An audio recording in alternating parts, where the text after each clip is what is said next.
base.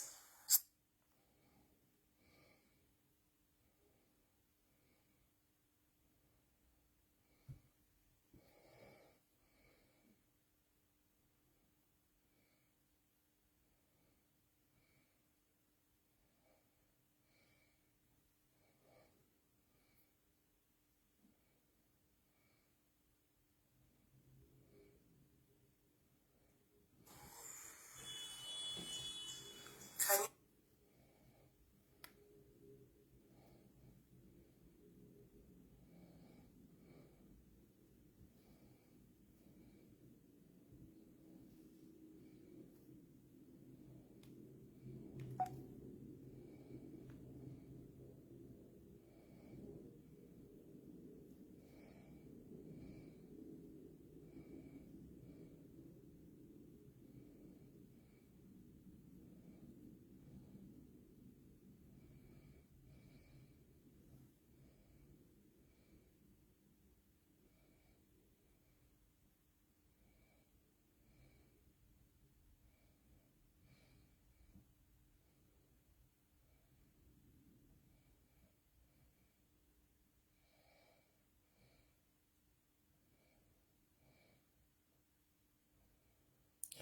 Hallelujah. Good evening, everyone. Good day, good day, good day to us all, wherever you're watching this from. God bless you, my darling. Olori. Gbémi ró tèmi tọ́pẹ́. Tèmi tọ́pẹ́ lọ́dọ̀ Olúwa. Èmi ò máa fi jóyin Jésù lógo. Tèmi tọ́pẹ́ lọ́dọ̀ Olúwa. Èmi ò máa fi jóyin Jésù lógo. Oṣó ńlẹ̀ rí. Ohun tí wọ́n rí nìyí tán fi ní ìjọ Celestial ó dáràn. But báwo ni aṣọ yìí ṣe wáyé, kò sẹ́ni tó farabalẹ̀ láti gbọ́. Ohun tí àwọn ènìyàn rí nìyí tí wọ́n fi bẹ̀rẹ̀ sí ní pariwo lórí social media. Ṣùgbọ́n báwo ni ọ̀rọ̀ aṣọ yìí ṣe wáyé, kò sí ẹni tó farabalẹ̀ gbọ́ bí ọ̀rọ̀ aṣọ yìí bó ṣe wáyé.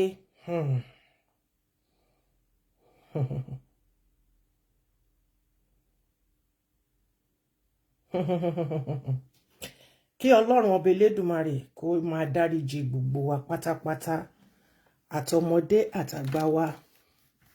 Kí Elédùmarè kó máa dáríjì wa. Help me share. Invite your friends. It's not going to be too long tonight, but it's going to be detailed. Ọ̀rọ̀ ohun tí gbogbo àwọn ènìyàn tí wọ́n rí nìyí.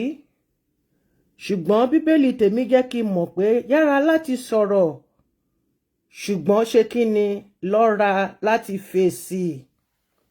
Ohun tí wọ́n rí nìyí tí wọ́n fi bẹ̀rẹ̀ sí ní pariwo. Tán ní olùṣọ́ Celestial ló dín ọmọ jẹ o, òun ló pa ọmọ o, òun ló ṣe kinní kan o. Ẹ jẹ́ kí gbogbo wa ká máa ṣọ́ra, ká dẹ̀ máa tọrọ ìdáríjì ẹ̀ṣẹ̀ ní ìṣẹ́jú. Kí Ọlọ́run ọba Elédùmarè kó ṣe àfọ̀mọ́ fún gbogbo wa, kó sì dáríjì wá.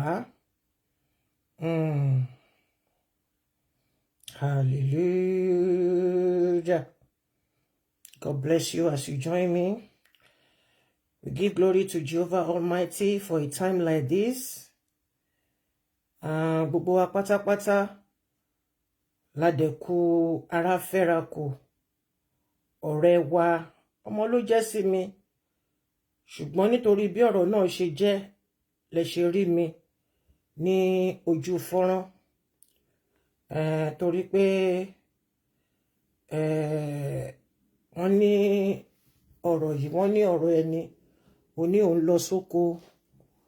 Wọ́n ní ọ̀rọ̀ yìí, wọ́n ní ọ̀rọ̀ ẹni ó lóun lọ sódò. Tó bá lọ sóko, tó bá lọ sódò, tó bá dé ṣó ní wá bá ọ̀rọ̀ ẹni bẹ̀ láti wá ṣàlàyé ohun tó mú mi wá síta.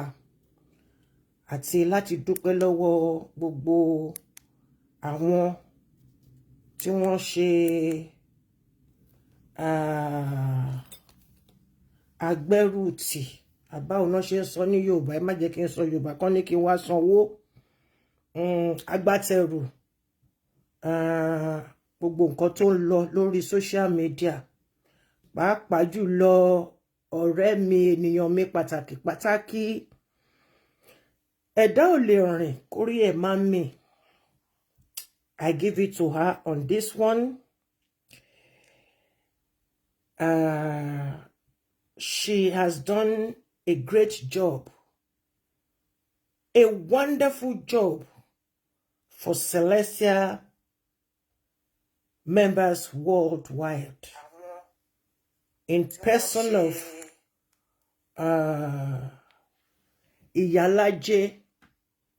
Iyalaje courtroom. She's a wonderful sister. She has done so well for us all in Celestial fold. She's not a Celestial member. She's like me.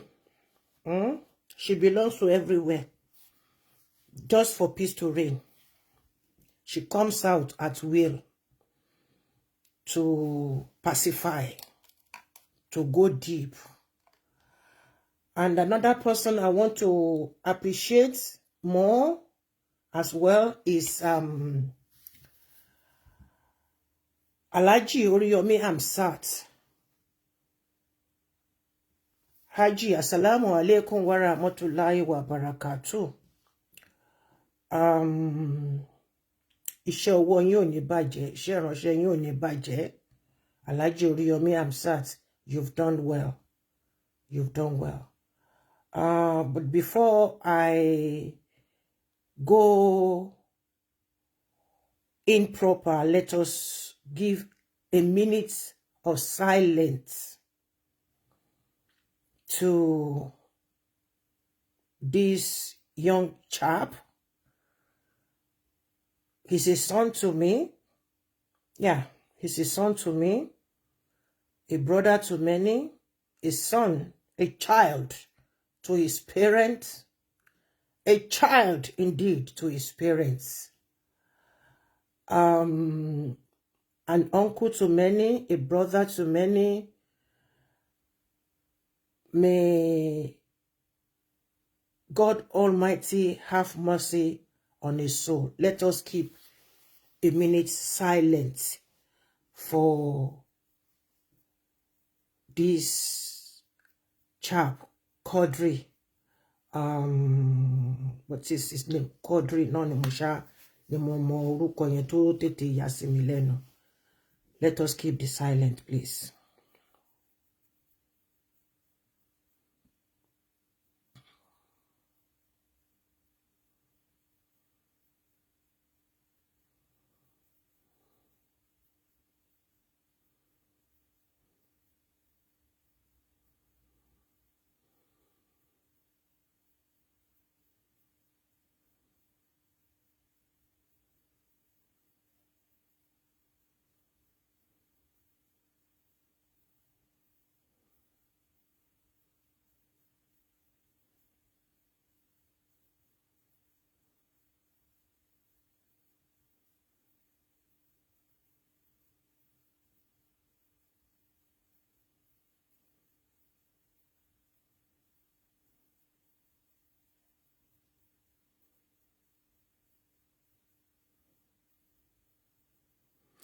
Inna lillahi wa inna raji'un.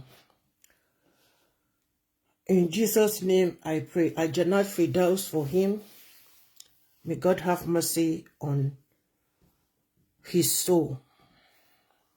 Good evening, everyone. I thank you all for joining me. Help me share, and share. We give glory to Jehovah Almighty. As I said, it's going to be, I'm going to join all the people that have helped, and I appreciate each and every one of them. From Alhaji Oriyomi Hamzat to my darling sister, Iyalaje courtroom, Adasa, Celestia, she's a member of Celestia. I'm sorry, my darling. Adasa, Omowumi, God bless you. CRC as a group, and Olaore as an individual. Most importantly, another darling brother in the hood, Shegun Glorious. God bless you. God bless each and every one of you. It's not in my position to come out as a mother, but this is beyond age and is beyond comprehension. So, and I tag one lady, TT something, who did not really get what has been happening. She just picked it in the middle and commented as other people.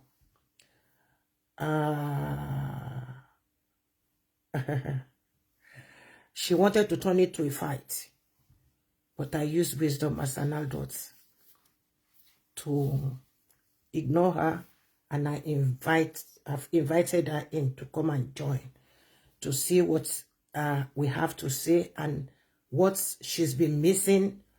But because many people, if you see what is on YouTube, if you see how this case has tarnished the image of Celestia, the Celestian, ẹni kò lè bàjọ́ mímọ́ jẹ́,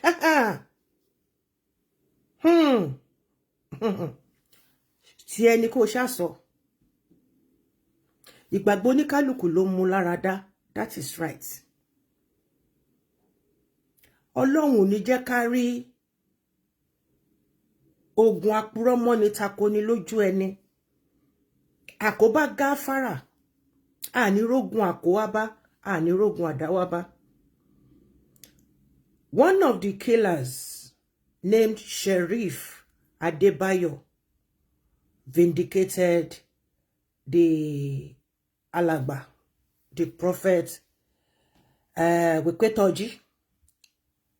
Wepetoji Sunday.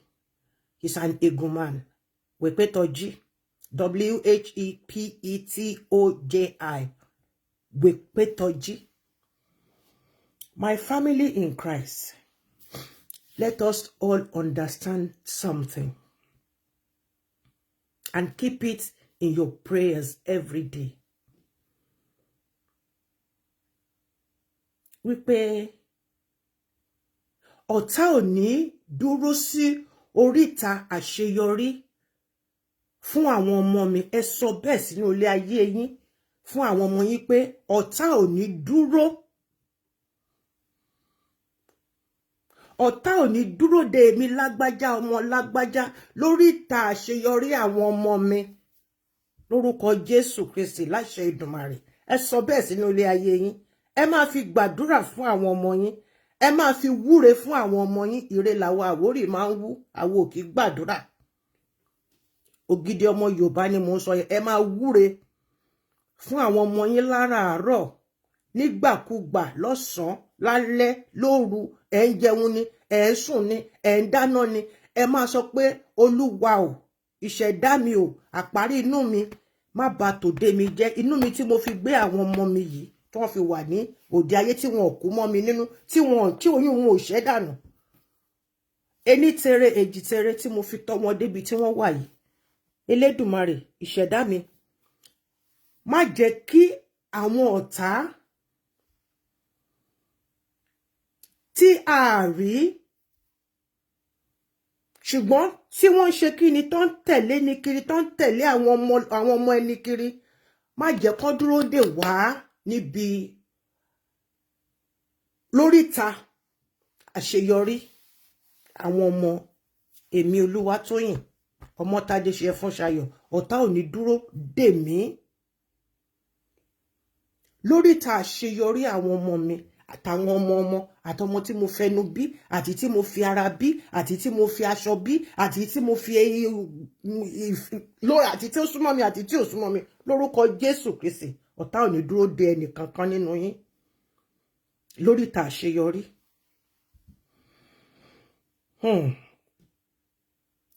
Bíbélì nínú ìwé Proverbs, ìwé òwe, ó ní ìbùkún ni fún ẹni tí ó fi ọkàn ara rẹ̀ balẹ̀ fún òye. You know, I'm not into fracas and I don't go about and know what is going on, blah, blah, blah, blah, blah, blah, blah. I don't have that time.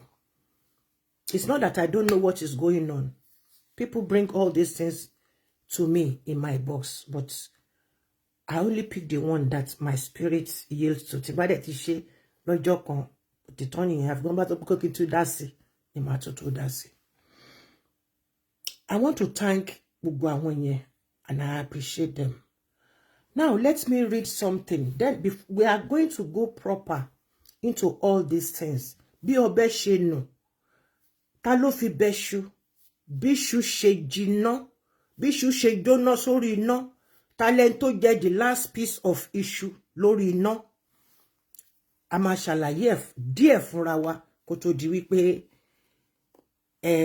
àwọn tí wọ́n ṣe olórí gbogbo wa kí wọ́n tó mú wa lọ síbi tí gbogbo ẹ̀ dúró sí lórúkọ Jésù Kristi. Right up yìí ọ̀dọ̀ alàgbà Ṣẹ́gun Glorious ló ti wá. It reads thus: people of God, even with this video, the shepherd still remains a suspect. True. He is neither innocent or guilty until a final statement emerges from the police proving otherwise. Until the police prove otherwise. But at least pending the time when the police will give final reports, my people, all bloggers, all ye that have posted, you've said a lot of things on YouTube.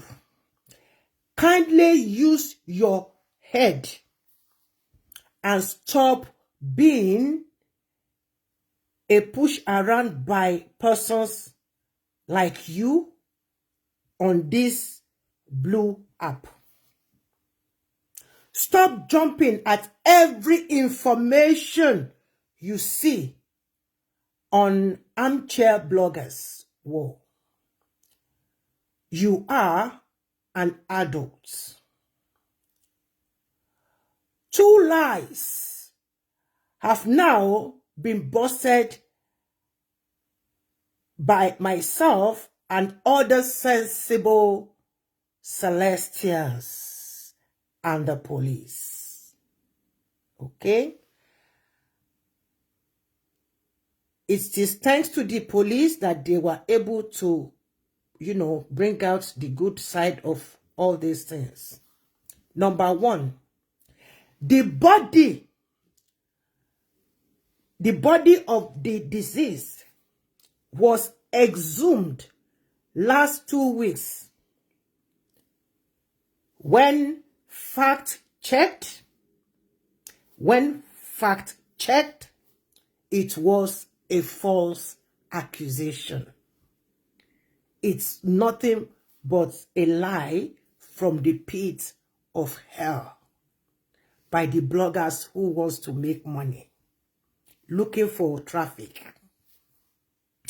Number 2, axes and guns were found under the altar of the said church.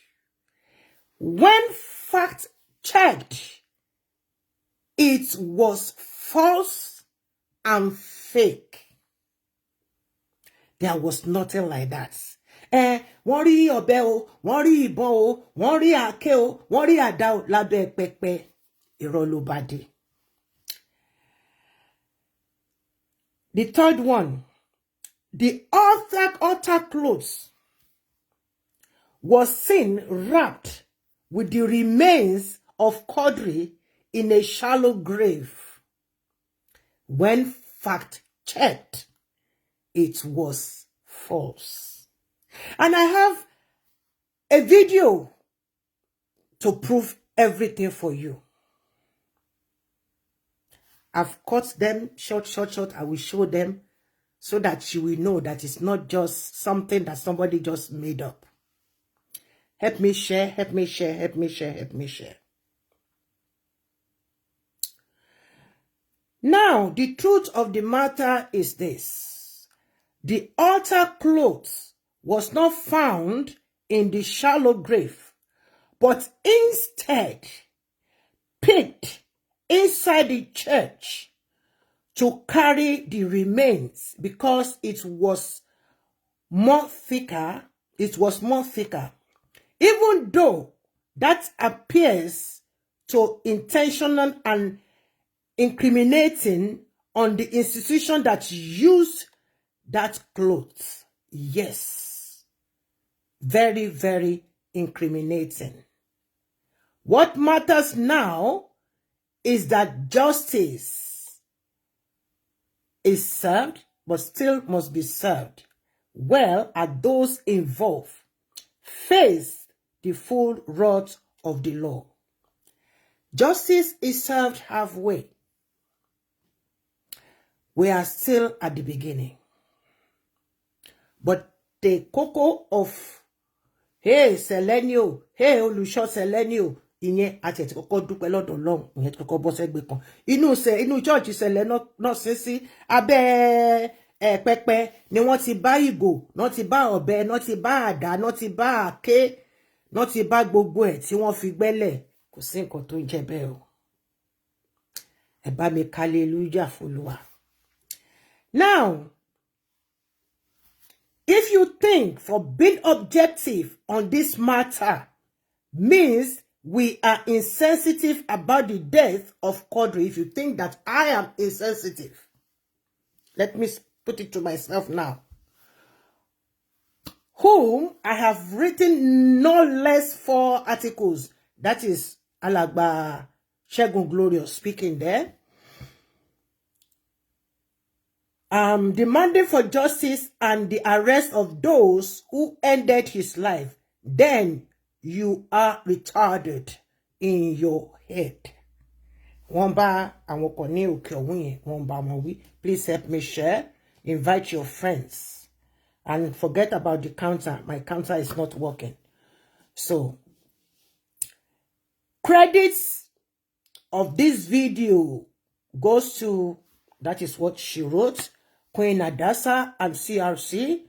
Kudos to both of them for at least making a noise on this case, which gave it national attention. Ire Kabiti, Evangelist Segun Glorious. God bless you, Alagba Segun Glorious, for this wonderful write-up. Now, on the altar cloth, it was picked from the church by the police themselves when they were looking for something to pack the maimed corpse as they were digging it out, because you will listen to the audio, to the video, and I will show you the video. How can, in a so-called giant of Africa, Nigeria, to be precise, how can a Nigeria police went to a crime scene without tools to work with?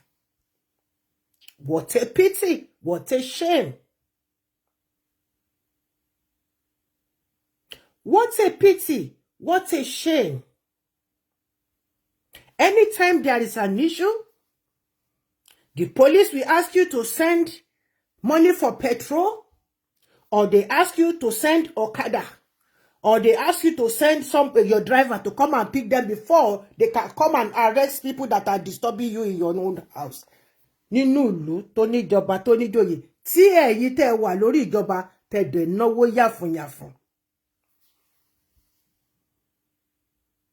You can't equip the people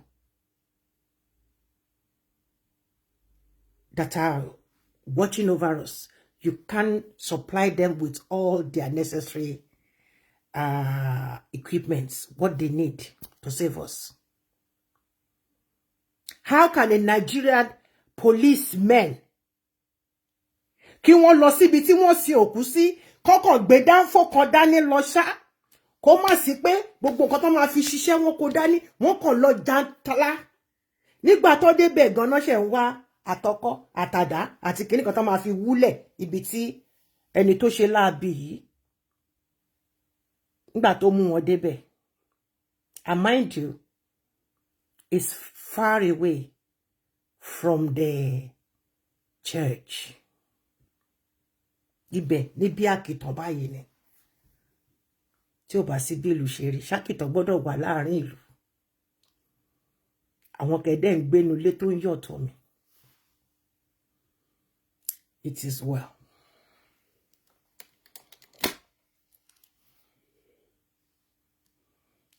I showed you the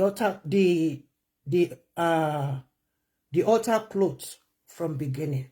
Now, see the altar clothes.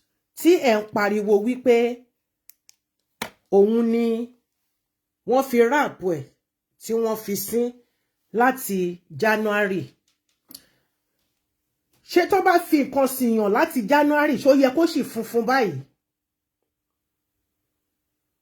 Ṣó yẹ kó sì funfun ní báyìí? Ẹ wò ó. Ṣé rí. Òun náà nìyẹn lẹ ń wò ní abẹ́ kíní yẹn bẹ̀ yẹn. I give it to Iyalaje courtroom for this wonderful clarification. She did well. Ẹ̀yin máa gbọ́ wìrìwìrì ọ̀rọ̀ lẹ́nu mi o. Ẹ kúkú mọ̀ mí. Mo sì mẹ́yẹ bọ̀ lápò ni. Ìṣó ọ̀rọ̀ ń gbọ̀n mí. Ẹ jẹ́ kémi àti yín. Let us hear what Iyalaje said from her live video. I cropped this from it. I cropped this thing that I'm going to play. These parts. I cropped 2 different sections.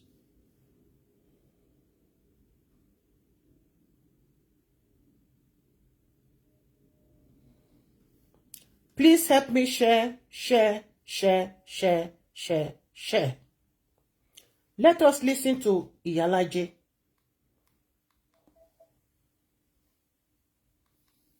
Àkọ́kọ́ ẹ jẹ́ kí n ṣe clarification lórí ọ̀rọ̀ aṣọ. Nítorí à ń gbọ́ táwọn kan sọ pé àwọn èèyàn sọ pé aṣọ pẹpẹ, aṣọ orí pẹpẹ ni wípé wọ́n fi sin ni. Wọn ò fi aṣọ orí pẹpẹ yẹn sin. Èyí tí a gbọ́ ni wípé ìgbà tí àwọn ọlọ́pàá tí wọ́n lọ síbẹ̀ gan wọ́n ní wọn ò tiẹ̀ prepare gan dáadáa ní ibi tó bóyá báàgì tó fẹ́ gbé sí ibi tó fẹ́ kó sí. Wọn ò prepare dáadáa. Torí a ṣe ìwádìí.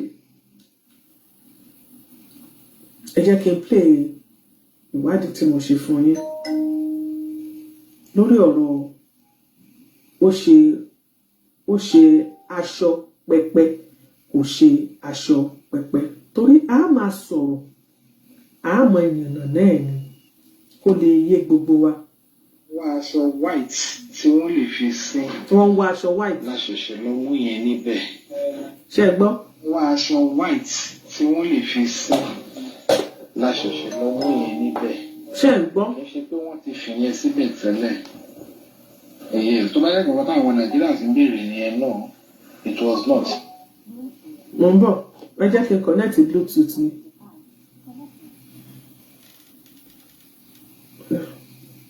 exhume òkú ibì kan làwọn fẹ́ kó sí ẹnu báàgì kan ní ìbá àtàṣẹṣẹ wọ́n aṣọ white tí wọ́n lè fi sin láṣẹṣẹ lọ mú ìyẹn níbẹ̀ kì í ṣe pé wọ́n ti fìyẹn síbẹ̀ tẹ́lẹ̀ èyí tó bá yẹ kí wọ́n táwọn Nàìjíríà ti ń béèrè yẹn náà it was not ìgbà táàrí white táwọn ọlọ́pàá gan ọ̀tí ẹ̀ pípẹ́ ẹ̀ pé àwọn fẹ́ exhume òkú ibì kan làwọn fẹ́ kó sí ẹnu báàgì kan ní ìfá àtàṣẹṣẹ lọ wá gloves and all that níbẹ̀ yẹn ni nose masks and all that àṣẹṣẹ lọ ń wá nígbà tàbí lẹ́yìn tó ti ń wò kú lọ bí 10 minutes la fi dúró ṣẹ̀ṣẹ̀ lọ ń wá nǹkan kan yẹn wá so ìgbà táwọn ará aṣọ yẹn on time wọ́n rẹ̀ pé àwọn nurse ni wọ́n lọ ra aṣọ white yẹn wá fún wa so my thought was pé bóyá wọ́n ti ṣe bag tàbí nǹkan kan tí wọ́n fẹ́ fi pack probably for autopsy or whatever tó máa fẹ́ ṣe in fact I thought the pathologist would be on ground fortunately pathologist none was on ground so àwọn kan exhume òkú ni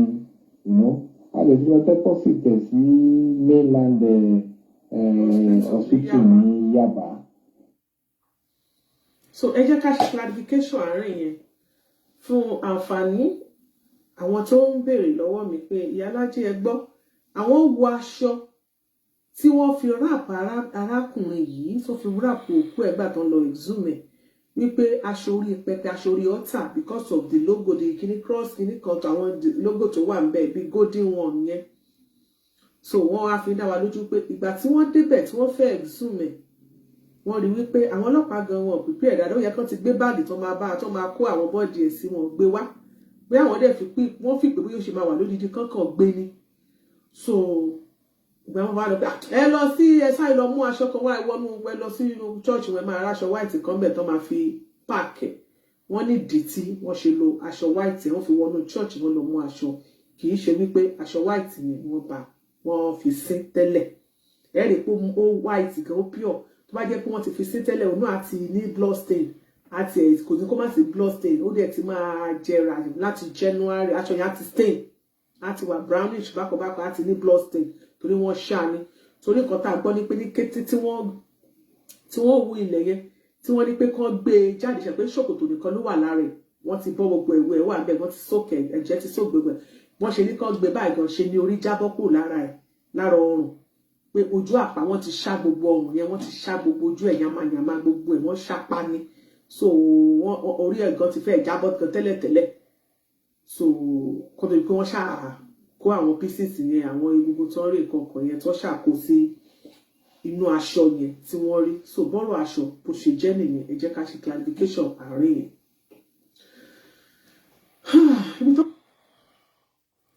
God bless her. Gbogbo ẹ̀yin tí ẹ ń pariwo gbogbo ẹ̀yin tẹ́ post nǹkan oríṣiríṣi tẹ́ ti ní traffic 14,000 20,000 26,000 àti ẹ̀yin tẹ́ ń sọ̀sọkúsọ káàkiri nínú forums aṣọ pẹpẹ ni wọ́n rí ni wọ́n fi sin òkú ẹ̀ o òun ni wọ́n ń gbé lọ yí o òun kíní ọmọ Nàìjíríà ẹ bẹ̀rù Ọlọ́run ṣe bóun lẹ gbọ́ yìí Nàìjíríà Nàìjíríà wọ́n lọ àwọn ọlọ́pàá lọ síbì kan láti lọ ṣiṣẹ́ tó jẹ́ pé òkú ni wọ́n lọ deal pẹ̀lú cops ni wọ́n lọ gbé kò sí forensic doctor kankan tó tẹ̀lé wọn lọ pathologist kò sí kankan àwọn náà lọ wọ́n kàn lọ pẹ̀lú dáfó kan ṣáàtò onípákó tí kò sí kíní kankan kò sí cops bag kò sí kankan òun ni mo sọ pé àkóbá gáfárà àkóbá gáfárà ìdààmú ò ní dé kó máa kọjá ládùúgbò kó wọlé àmì rẹ kọjá olúwa sàsí òpópónà lé wa wọn ò ní wọlé wa mú nǹkan tó máa lọ fi dáràn sí wa lọ́rùn ìyẹn jẹ́ bíbẹ̀ yẹn ṣe jẹ́ ní orí ti aṣọ tẹ́ sunkún tẹ́ ti torí ẹ̀ tẹ́ gbogbo yìí tẹ́ fi kíní tẹ́ fi pawó fẹ́ńsìkì àti káfí náà lẹ máa fi rà tẹ́ ti ẹ̀ dárúkọ pé aṣọ pẹpẹyẹ ni wọ́n fi sín inú chọ́ọ̀chì ni wọ́n ti gbókú ẹ̀ jáde gbogbo yín pátápátá làmì Ọlọ́run ọwọ́ ọ̀tún Olúwa ló máa dáhùn lára yín. I don't want to know who you are. Ẹ jẹ́ ká tún gbọ́ kékeré. Ilé olùṣọ́ yẹn gbogbo last week yẹn wọ́n ti lọ wo gbogbo ẹ̀, wọ́n ti lọ ṣe gbá, wọ́n ṣe gbogbo ẹ̀, but olùṣọ́ mọ àwọn boys yẹn. Sect. Torí Ọlọ́run má jẹ́ ká rogun àkóbá. Àmín. Iléeṣẹ́ olùṣọ́ rí olùṣọ́ yẹn tó wáyé pé kò bá mọ̀ kankan bẹ̀ ó ní láti lọ gba lọ́ọ̀yà.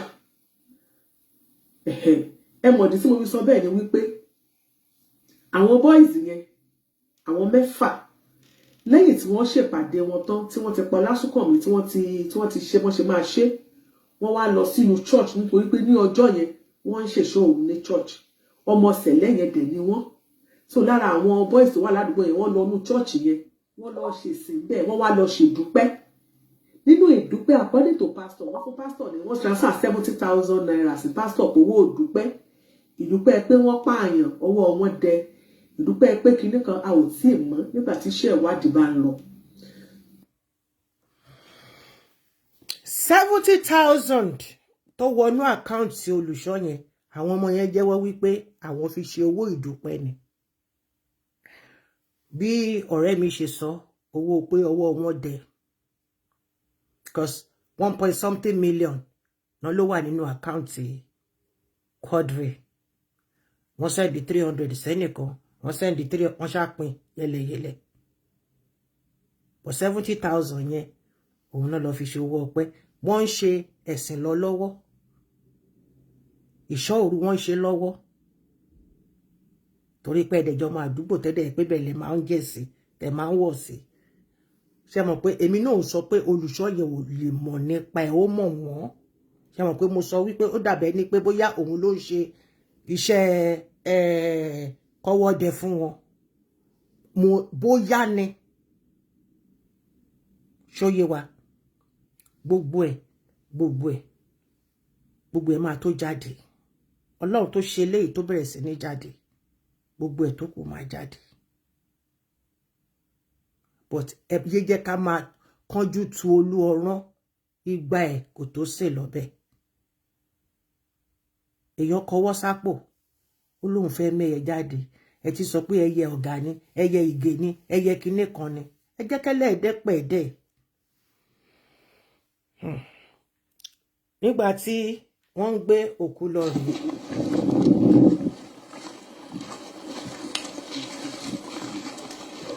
tí gbogbo wọn tí wọ́n bẹ̀rẹ̀ sí ní pariwo ṣẹ́ẹ̀rẹ̀ fídíò yẹn nìyẹn rìkọ́dì yẹn ẹ wo bọ́ ṣe ń gbé òkú ní Nàìjíríà ẹ wo báwọn ọlọ́pàá ṣe ń gbókú Nàìjíríà ẹ wo aṣọ ẹ wo àwọn yẹn kàn tí ẹ jókòó àwọn ilé wọ̀nyí lọ́kàn tí ẹ wọ́ òkú ẹ wo ṣé ó yẹ kó yẹ pé bó ṣe máa rí nìyẹn ní Nàìjíríà. What a pity. What a pity. Ní Nàìjíríà. Ẹ wo àwọn ọlọ́pàá. Ẹ wo dáńfó tán lọ fi gbé ọmọ. Ẹ wo ohun tán lọ fi gbé ọmọ nílùú tó ní ìjọba. Nílùú tó ní ìjọba tán pè ní kíná tí ń pè Giant of Africa. Ẹ wo àwọn tó lọ bá wọn gbé òkú. Bọ̀dá yìí wà Àǹkàrá wọ́n ti àwọn náà wọ́n rí gloves kìlì ọwọ́ Àǹkàrá lérí jíǹsì short jeans ẹ wo ǹjẹ́ lè ráwọ̀ ilé wọ̀nyí lọ́nà kẹsọpọ̀ ọlọ́pàá ni wọ́n kẹsọpọ̀ jíṣẹ́ ọlọ́pàá ni wọ́n ń ṣe ẹ wo bọ̀dá yẹn náà àwọn náà wọ polo ẹ wo subhanallah subhanallah subhanallah.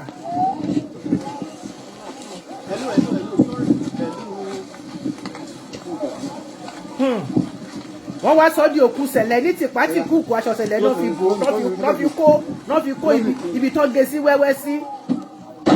Àdúpẹ́ bó tèmi ṣe sọ nìyẹn wípé àkóbá gáfárà Ọlọ́run ló jẹ́ kí àwọn olubi kí wọ́n dúró dè wá lóríta àṣeyọrí. Nigerian police yo at the crime scene. No forensic doctor. Nothing. Kò sí pé wọ́n bú lẹ́bẹ̀ yẹn tó máa bú lọ. Nothing. Kò sí pé kó tó di pé wọ́n gbé kúrò ńbẹ̀ lásán doctor ti kọ́kọ́ mú gbogbo àwọn nǹkan tó yẹ kó mú kó fi ṣe tó máa lọ gbé lọ sí lab nothing my papa country dádì Tinubu àtẹ̀yìn àti gbogbo àwọn tẹ́ ẹjọ́ ń ṣe àkúkú mọ̀ ìgbẹ́ tó bá bàjẹ́ lébùté ọba ìlú ló yá ibi tí ìyìn ògo ọlá tó ti bẹ̀rẹ̀ sí ní dáhùn nínú ilé ayé ọ̀gbẹ́ni Wẹ̀tópọ̀jí ní àárọ̀ yìí mo dúpẹ́ lọ́wọ́ bàbá mi nínú Olúwa àwọn náà jí mi ní àárọ̀ kùtùkùtù pẹ̀lú fídíò yìí tí reality gbé jáde.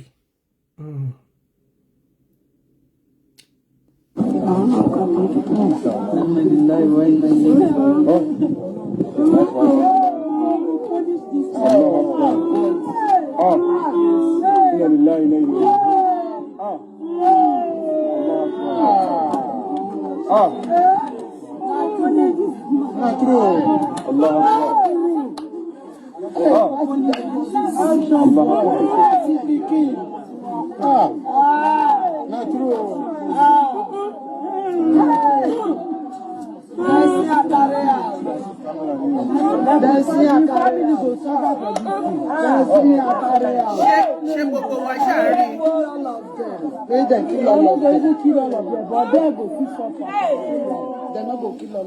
Torí wọ́n sọ pé inú chọ́ọ̀chì náà ti gbé jáde ṣẹ́ rí wọ́n nínú chọ́ọ̀chì náà ti gbé ẹ wo bí tí chọ́ọ̀chì yẹn wà ẹ wo bí tí ìṣẹ̀lẹ̀ yẹn ti ṣẹlẹ̀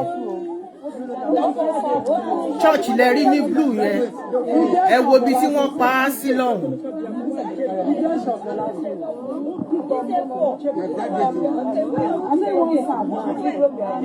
Torí wọ́n nínú chọ́ọ̀chì náà ti gbé jáde ẹ̀gbẹ́ chọ́ọ̀chì ni wọ́n sì sí ṣe rí pé ibẹ̀ yẹn ju 100 meters lọ.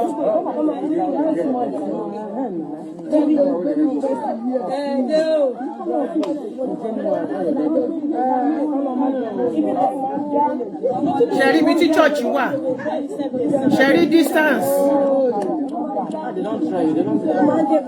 ṣe rí pé orí àkìtàn lọ́hùn ló di kejì lọ́hùn níbi tí ẹrẹ̀ wà ṣe rí.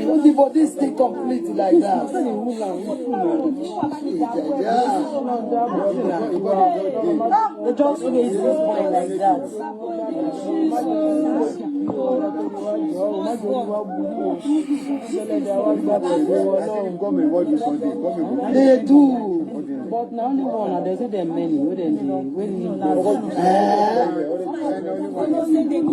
And the one where it shows it.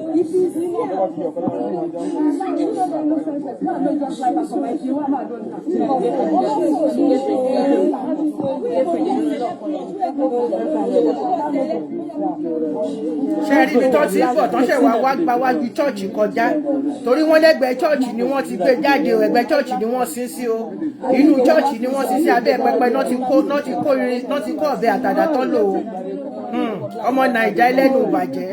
Church wey dem suppose do. This abokile suppose pay them better money o. Dem go soon bomb your head for here. Ọ̀rẹ́ mi jẹ́ lọ. Na Aboki na dem sabi na Aboki na. Na dem get the mind. Na thank you. Ẹ̀rí báwọn yẹn náà tún ṣe ń gbẹ̀ṣẹ̀ wọ́n láwọn àbókí oníkálukú kan sọ tiẹ̀ àwọn yẹn náà tún sọ pé àbókí ló pa ọmọ yẹn àwọn àbókí ló ní máìdì láti pààyàn ṣe tún rẹ́ṣẹ̀ táwọn yẹn ń dá. Kò sẹ́ni tí ò lè ṣe. Láti àwọn ọmọ lẹ́nu.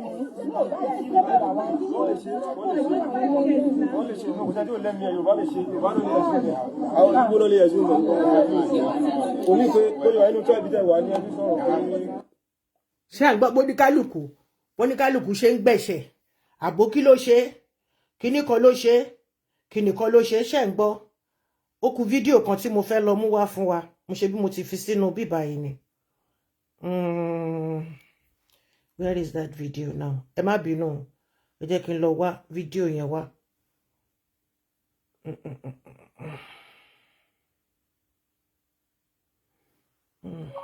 Where is this video now?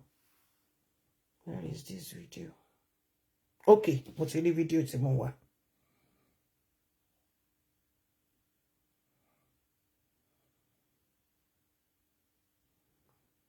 Fídíò tí mo fẹ́ show fún wa ńsìn. Fídíò confession ni. Confession tí ẹni tó pa àtàwọn group ẹ̀ tí wọ́n ṣe láàárọ̀ yìí. Tí olùṣọ́ yẹn náà dẹ̀ wà kíni tó dẹ̀ wà ńbẹ̀. Ńbọ̀. Ṣé ẹ gbọ́ bí gbogbo àwọn tó wà ńbẹ̀ náà bóníkálùkù ṣe ń fi ẹnu dẹ́ṣẹ̀ lóríṣiríṣi àbókí ló pa Yíbò ló máa pa Yorùbá ló máa pa. Tí nǹkan bá ṣẹlẹ̀ ẹ jẹ́ ká máa ṣọ́ nǹkan tá a máa sọ. Ìgbẹ́ tó wà lébùté àwọn ará bí ló yá. Ẹ jẹ́ ká máa ṣọ́ra. Ó yá, ẹ jẹ́ kí gbogbo wa ẹ jẹ́ ká farabalẹ̀ ká gbọ́ ìjẹ́wọ́ ẹ̀ṣẹ̀. All of you. Yes. All of you. So after the share money, how many were you? There were 5 that day. Okay. After the share money, they all moved to the church for. Some went to. Is it night vigil? It was night vigil. Okay. Who and who went with you to the church? Me. Speak louder. Me. Hold on. The video they cut. Maybe I'm not getting. Olùṣọ́ yẹn wọ́n máa ó kàn wò ní pé kí ló ṣẹlẹ̀ sílé ayé o. Ló bá níjọ́ mi. Okay. You are who? Me. Olaoluwa. Eniola. Aliami. Yes, Abraham. Yes. Why is not following? He went home. Is it that immediately you transfer money to him and be okay? Why you don't transfer 70,000 to him? It was in the morning. After you could share money? After the vigil. The vigil was held on the what? Yes, on the. I don't know why the reality put that. Okay, you now transfer money to this if you man. if you want to show something, on you don't the cover the face of people because they are criminals. The same night that the money was shared. Yes. At what time did you send money to him? It's around 4 or 5. Let's say around 5. Yes. In the morning. At what time did they block the boy? I don't know the time they blocked the boy because I met them here around. Which date you met them here? That's on the 16th. On the 16th. Yes, I okay, met you them now. here around 10. Is it not that same on the? Hold on. Is it not that same on the 16th? You people worked for the VG. And now the VG was 16/17. Okay. So as you close on the VG, now you transfer the money to him. Yes. After that, I went to. After that, you went to. Which account did you transfer the money to? Sir? Which account did you use to transfer the money? I'm not the one that transferred. So him. My OP account. Your OP account, what you use to transfer to him? Okay. As you now enter church, what was my discussion? What was my prayer request? Normal prayer. You are your God. Sir? You are your God. No, it's normal prayer, service church, sir. Did you ever tell the prophet that see what happened or see what happened? Not at all, sir. You did not tell him. Yes, sir. But all of you just walk and enter the church. But you know, say here now, church premises. I know, sir. Yeah, I do normally come to the church. Right? Do you know, say here now, where we visit a scene of crime, it affects the owner of the church? Yes, sir. It's okay. Sorry. No problem. Another man. Sorry ló end gbogbo ẹ̀. Ẹ má bínú bó ṣe record kíní yẹn nìyẹn lómi ò mọ̀ pé táwọn bá wà níta. You have to remove the, what do you call it? It's always there when you are doing recording outside because of the wind.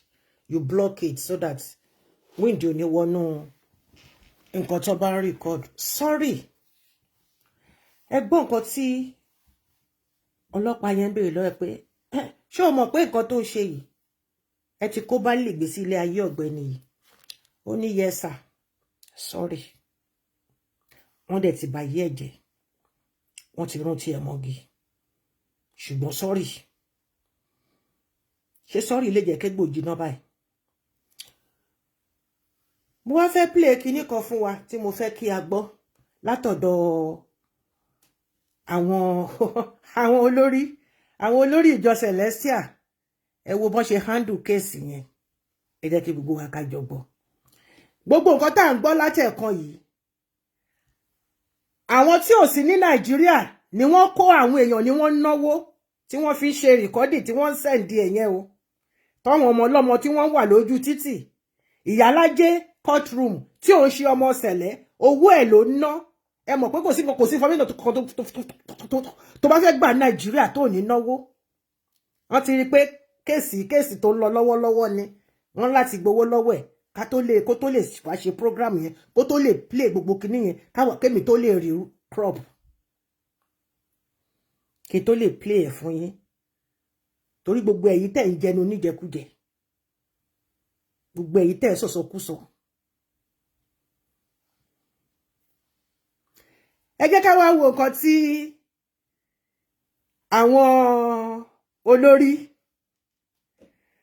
tí wọ́n sọ ìgbésẹ̀ tí wọ́n gbé èmi àti yín àjọ gbọ́ ẹ ti mọ àwọn tó ń sọ̀rọ̀ àwọn bàbá kíná tí ń pè àwọn ọ̀gá Fẹ́mi Adébọ̀dé àbí kíná tí ń jẹ́ my darling bàbá àjòví náà jókòó wọ́n ní ọmọ kú nínú church ìṣẹ̀lẹ̀ wọ́n ní ọmọ disappear òkú ayé ẹ̀ wọ́n tí rí nígbà yẹn àwọn jókòó báyìí wọ́n give report wọ́n ń sọ̀rọ̀ wọ́n bẹ̀yìn ẹ̀yin wákàsí wọ́n jókòó wọ́n fẹ̀yìntì wọ́n ti ikùn síwájú ẹ máa gbọ́.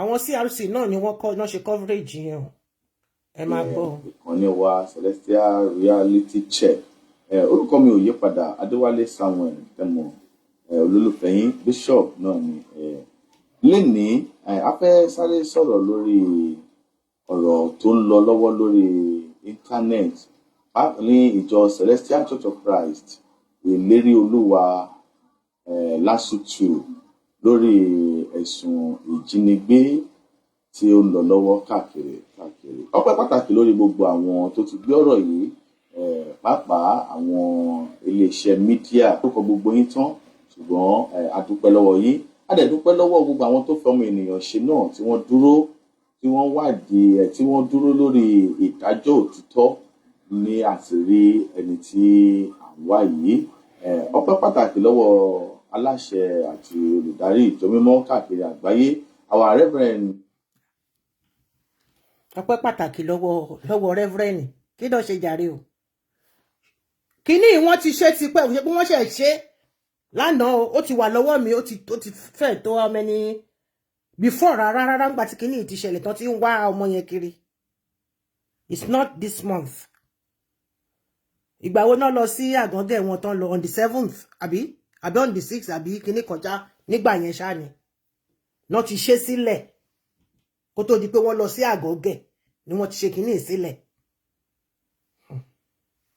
EMMOB náà ṣọfà àti gbogbo àwọn tó ń ṣiṣẹ́ pẹ̀lú wọn lénìí ọ̀kan pàtàkì nínú àwọn tó ń bá wọn ṣiṣẹ́ tí wọ́n dẹ̀ ní oore ọ̀fẹ́ láti dá sí ọ̀rọ̀ yìí nítorí pé kò sí bá ṣe máa sọ lọ bàmá yìí sọ́bọ̀ iwájú wọn náà ló máa gbà kọjá àwọn ni task force chairman CCC worldwide àwọn ni assistant most superior evangelist Fẹ́mi Akínbọ̀dé Àjòví dáàdì bàbá kí gbogbo ilé.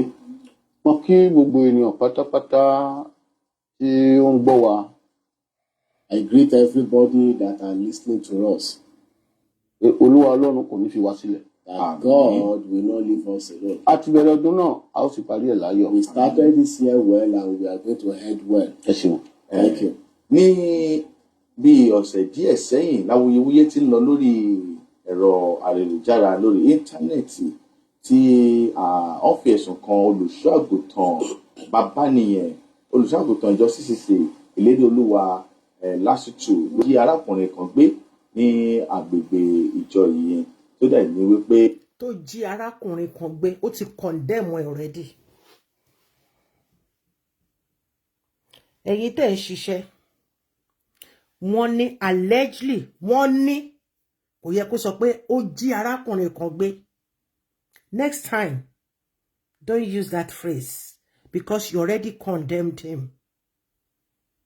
wọ́n ní ó jí arákùnrin kan gbé. Were you there?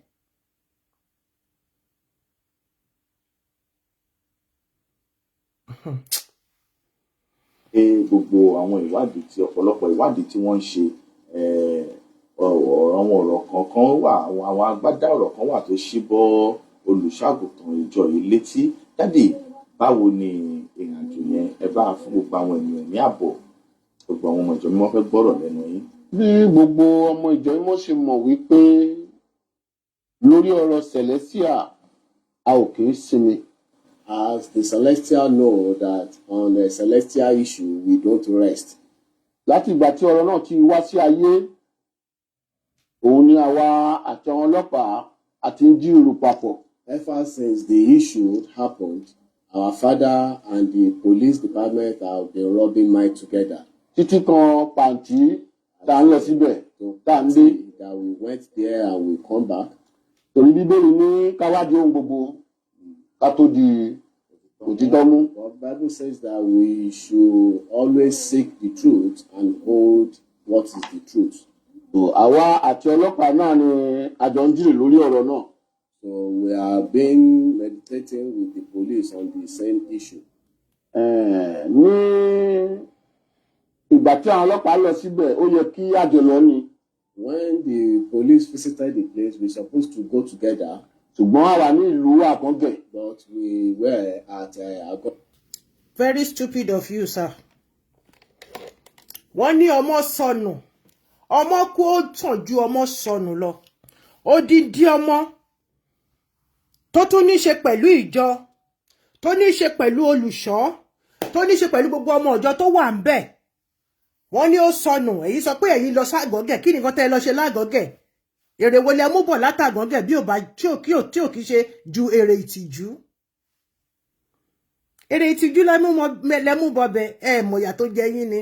Ó yàtọ̀, in fact, tíntín kò yàtọ̀, tíntín ní báyìí ló yàtọ̀ sí tó jẹ màálù tó gbẹ̀yìn sí Fúlàní.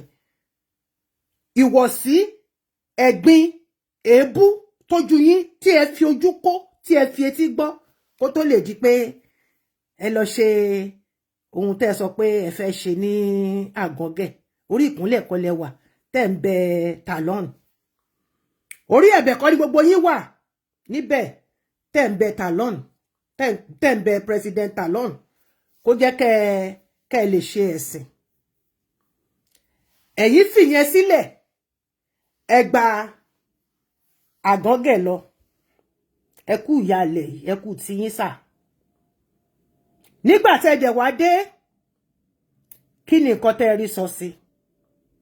Mo ṣì ń bọ̀, mi ò tí ì dé, ẹ jẹ́ ká gbọ́ nǹkan tán lè sọ tán. A ò tẹ̀lé sọ wípé ká dá iṣẹ́ wọn dúró kí àwa kó tó dé. A ò lè sọ bẹ́ẹ̀. Ẹ bá ní kó dáṣẹ́ wọn dúró kẹ́yìn tó dé. Tó dẹ̀ gbogbo èèyàn ló jọ nànà mú bí yín. Mọ bí wọ́n ṣe ń set priority straight. Set priority yín straight. Bẹ́ẹ̀ni, set priority. Kí ló ṣẹlẹ̀? Help me share, help me love and share, love and share, love and share.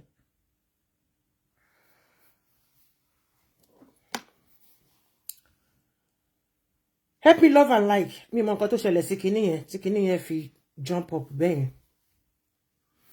Àwọn tí ṣẹlẹ̀ náà ni wọ́n lè ní mo tó ti ń sọ̀rọ̀. Èmi dẹ̀ á máa sọ̀rọ̀ ní ọ̀rọ̀ òní sọ mí.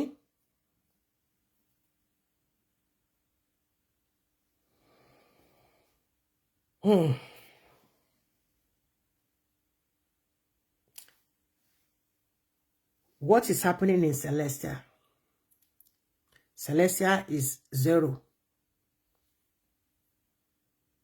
Wọ́n ní odindi ọmọ sọnù. Ọmọ yẹn wọ́n dẹ̀ sọ gbogbo gbàtẹ̀lẹ́ kọjá. Gbogbo yín sọ pé ẹ lọ ságọ́gẹ̀. Kí lẹ dẹ̀ lọ ṣe lágọ́gẹ̀? Ẹ lọ ṣẹ̀sìn ikú tilẹ̀ náà ni. Nǹkan tó jẹ́ pé the whole nation ló dá sọ̀rọ̀ yìí. Ẹ̀yin wá sọ pé bàbá yín his reverend, his eminence. Ẹ jẹ́ ká máa gbọ́ lọ. We cannot stop their work before we come, so we can't say that. Torí àjọṣe wa tẹ́lẹ̀ ni pé àjọ máa débẹ̀ ni. What we concluded before was that we are going there together. Ṣùgbọ́n àwa wà ní Àgọ́gẹ̀. But we were at Àgọ́gẹ̀. Ìgbà tí a tẹ̀tí dé láti Àgọ́gẹ̀. When we came back from Àgọ́gẹ̀. Lágbára Ọlọ́run Adébẹ̀yẹn lè ní yìí. today we also visited the. Ẹ débẹ̀ yẹn lénìí, kí ni déètì tẹ́ fi débẹ̀ lénìí? Torí bàbá Àjòbí ọ̀rọ̀ tẹ́ ń sọ ó dẹ̀ rùn. Ẹ gbóòórùn ẹ̀ ni. Ẹ gbóòórùn ẹ̀. Tẹ́ bá sọ̀rọ̀, tẹ́ ń give this kind of press reports. Ẹ dárúkọ yín, ẹ fi déètì sí, ẹ fi àgò sí. Irú èmi sì gbogbo wa la mọ̀ pé tí mo bá ti ń sọ̀rọ̀ bá ní this is your one and only. Olúwatóyìn Ọbátọ́lá. Darling today ke ọlọ́mọ plenty. The only evangelist that has no frontier today is blah blah blah. The 13th of March 2025 and the time now is 9 p.m. Central European time. No, adébẹ̀ lénìí. Ọjọ́ wo ni jọ́ tẹ́ débẹ̀ lénìí? Bàbá Àjòbí. Ọjọ́ wo lọ́jọ́ tẹ́ débẹ̀ lénìí? Nígbà tẹ́ débẹ̀ kí ni nǹkan tó ṣẹlẹ̀? Place today. Akúrò níbẹ̀ yẹn Adébí ọjọ́. We left there and we went to Ọjọ́. Ní àgọ́ ọlọ́pàá tó wà níbẹ̀. That police station. Ní ọ̀dọ̀ DPO yẹn. Story. Wọ́n kúrò níbì kan wọ́n lọ sí Ọjọ́ lọ́dọ̀ DPO tó wà ńbẹ̀. Kàn lè sọ pé wọ́n mọ̀yàn. Kàn lè sọ pé wọ́n mọ̀yàn, kàn lè sọ pé wọ́n ń ṣiṣẹ́ bàbá Àjòbí. Ẹ dẹ̀ ṣe báyìí. Kẹ́ gbóòórùn ọ̀rọ̀ tẹ́ sọ, kẹ́ rí bó ṣe ń bùṣì kan, bó ṣe ń gbá.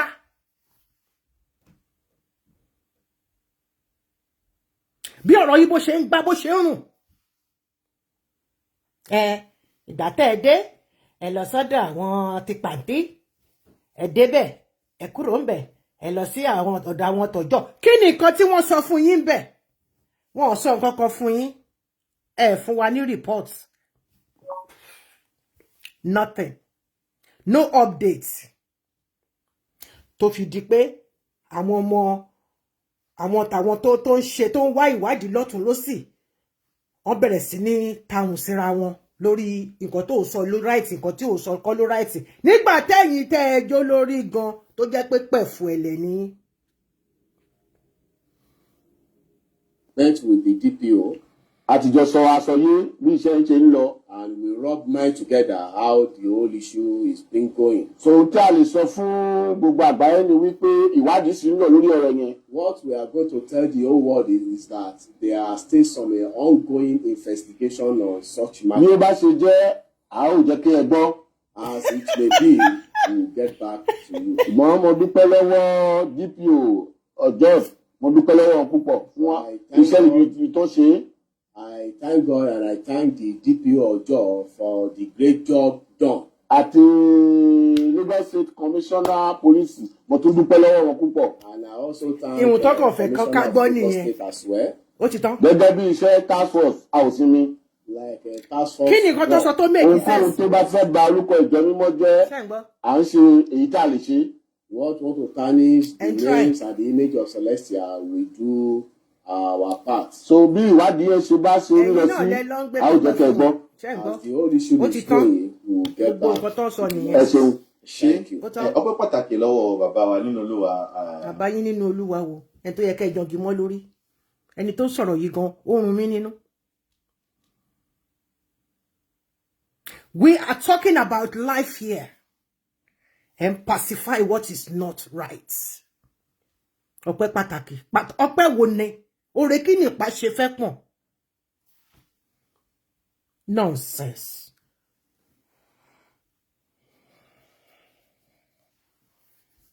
Foolish talk, including the pastor. Tó yẹ pé tó bá ti gbowó sílẹ̀ fún yín, ẹ kàn máa ní kọ́kọ́ máa lọ gbé pẹpẹ sílẹ̀ ni. Anyhow.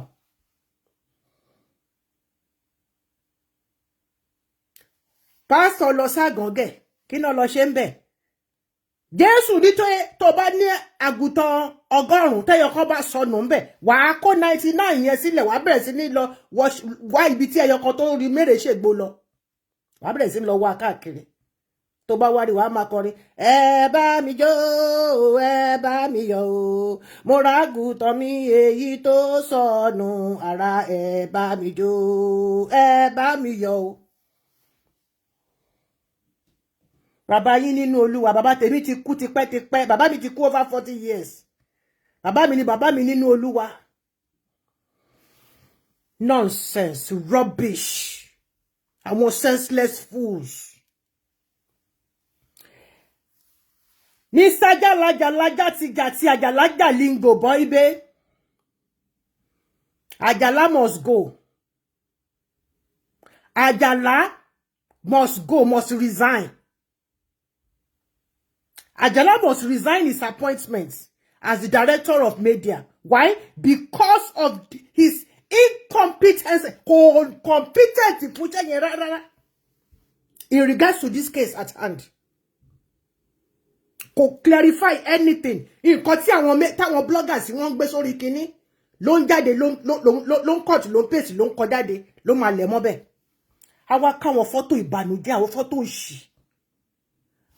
Ọ̀rọ̀ àwọn tí wọ́n lọ ń tàmì òróró, àwọn tó lọ ń ṣe meeting káàkiri tó ti máa lọ jalè, àwọn kan tó jókòó tí tó ń post jáde káàkiri nìyẹn. Ajala must go.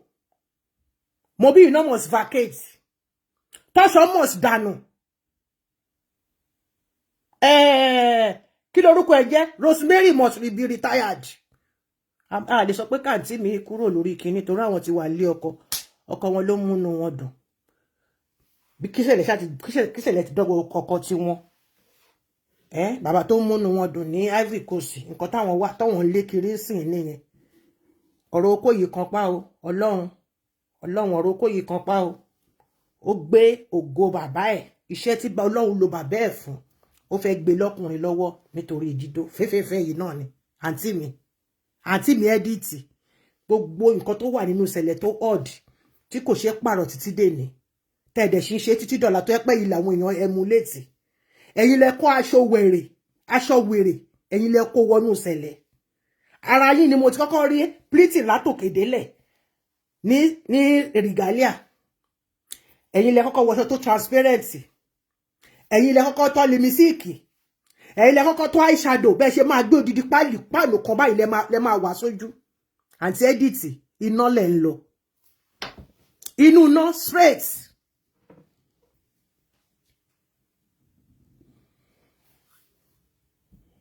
No press conference about this case from anybody in Celestial Church of Christ.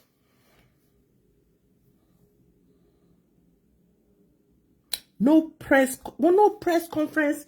Nothing. No, see the crime scene. Nothing. Ajala supposed to be what? To be there at the crime scene. Taking pictures. Asking his photographer to be taking pictures. Why he's taking notes? No. Kini ló tẹ̀lé wọn lọ, lórúkún lọ. Ó tẹ̀lé wọn lọ ságọ̀gẹ̀. Nígbà tó wá dé wá kó gbogbo àwọn photo orí burúkú tó máa ń kó. Àwọn negative and positive photo. Ẹ máa ń gbàgbé pé àwọn ó ní aṣọ tí pastor máa ń wọ̀ lọ́jọ́ kan. Ẹ tó wá mú old one, ẹ tún kó mọ́. Ẹ kó máwọn photo ẹrù pa fọ́jú làwọn tó wo photo ni. Ẹ wá dá gbogbo ẹ̀ papọ̀, ẹ wá dàlú. Pẹ̀lú gbogbo ìtìjú tẹ́ gbà. Kúrò ńbẹ̀.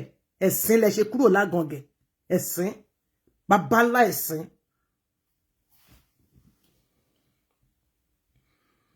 Àárí kankan mú dání. Ajala ò kọ́ kankan from his own report at the crime scene. No. Kò lọ síbẹ̀ yẹn rárá. Gbogbo nǹkan táwọn bloggers ń kọ lórí kíní ní Ajala ló ń he láyìn bí ló ń he láyìn bí ló ń he láyìn bí ló ń jọpọ̀ ló ń gbé sórí orí sáìtì ṣẹlẹ̀.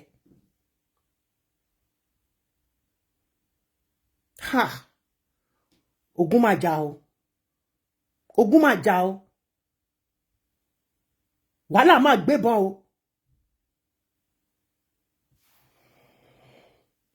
Now, I will soon round up. The 70,000 naira that was transferred to the shepherd's accounts came from Sheriff. It was Sheriff that transferred the money from the guy's accounts to the shepherd as a Thanksgiving pledge and not from Quadri. So Quadri kì í ṣe Quadri. Sheriff ló fi 70,000 sínú àkáǹtì wẹ̀pẹ́tọ̀jí ìyẹn olùṣọ́ yìí tẹ́ bá rí ṣẹgbẹ́ yìí náà rí fọ́tò yẹn ẹ rí olùṣọ́ yẹn ẹ rí bó kàn ṣe ń wo ilé ayé ti sú mo fẹ́ dolùṣọ́ you've seen it o ti taste ẹ o ti rí bó ṣe rí tó bá bọ́ nínú ilé gẹ́gẹ́ bí ìyálájé my darling sister in Christ ṣe sọ ó máa lọ gba lọ́ọ̀yà tó kì í though wọn incriminate ẹ so far bí àwọn òpònú kan ṣe ń sọ tán fi ń bá mi jà wípé olùṣọ́ yẹn ni òun ló pa olùṣọ́ kọ́ ló pa àwọn tó pa òun lè ti rí yẹn life and direct. Now, even the parents of the child of Quadri